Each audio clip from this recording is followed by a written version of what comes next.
I live in a town of eldritch beings. It's kind of annoying. Part 2, she said, and then the deer shook violently once more and flopped down to the ground again. She was gone. I sighed again. The deer was facing west, so I figured if she started here, I'd have better luck if I tried moving in that direction. After a bit of tripping over random logs and stepping into way too many anthills, I saw a couple of trees in the distance that looked way too bulky to be regular trees. Bingo! I walked into a small clearing, and sure enough, 3 more deer carcasses were hanging upside down from the trees, tied to the trunks with their own intestines. Necks slit so blood dripped, head down over their snouts into their open eyes. A wolf's head sat in the middle, eyes gouged out. The rest of its body spread out in an indiscernible mess along the grass. "Jolene, your sister's worried about you," I said. The wolf had snarled, its grin bearing so wide the teeth of flesh along the corners of its mouth tore. "Why would she be worried?" it said. "It's not easy to kill me, you should know that." "She's your sister," I responded. "It's natural to worry. Plus, you kind of killed her son." The wolf had stayed quiet for a moment, and even with no eyes, I could tell she was thinking. "She's upset about this." "Yeah, I mean, anyone would be. If she wants a human child, I can find her another one." That's not quite the same." "Why not? There are many human children. One's not so special." I rubbed my temples, trying to think of the best way to explain this to her. "Well, it's like, think of it this way. Your sister. You love her because she's your sister. Even though there are so many human women in the world, I guess so you'd be upset if you lost her."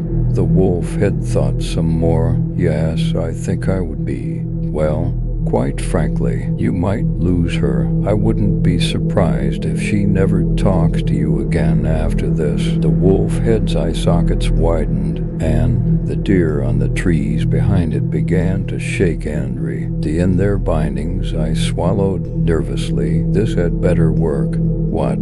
she said, voice distorted and agitated. "Yeah, you might never see her again for as long as she lives." The ground shook menacingly beneath my feet. The wolf head was breathing louder and louder until it erupted into a howl.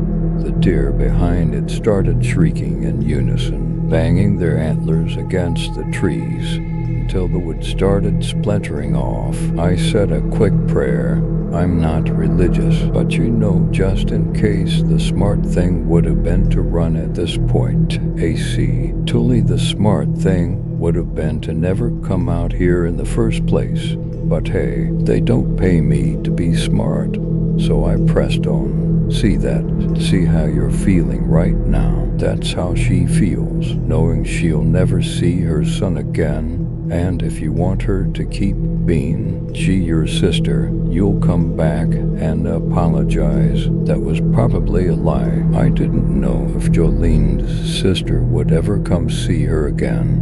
But hey, as long as we don't accidentally give her any more dead animals, that's not my problem. The ground stopped shaking. The deer limped. Life fell out of their restraints and collapsed to the ground. The wolf head stood still. I waited a moment. "Jolene, I'll come back with you, Jack," the wolf head said. It was the first time she'd ever said my name. High school me would have been having a field day. "Okay, tell me where you are so I can come get you." "No need," she replied. "I'll be waiting in your car." And then the wolf head shook and tipped sideways onto the ground. She was already gone again. I sighed and began the walk back to my car. True to her word, she was in the back seat. Her many eyes followed me as I got into the car. Of course, she would sit in the back. I felt like an Uber driver, but frankly, I was too tired to be annoyed or unnerved by the sight of her eyes in my rear view mirror. I just wanted to go home and crack open a beer or I drove her back to the facility.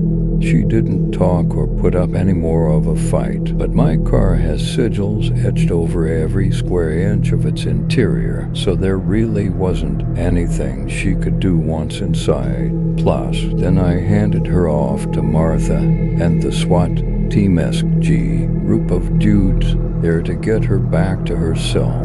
Besides, from what I could tell, she only got to 5 animals, 6 if you count the dead mouse, so she probably didn't have the strength to cause any problems if I hadn't found her in time. However, let's just say I would've. He fucked off to Australia in the hopes that she can't travel by sea, because what she did to her nephew is nothing compared to what she's capable of. So you're welcome, I guess. One less apocalyptic nightmare for you to fear. Now, you only have to worry about climate change or nuclear war or something.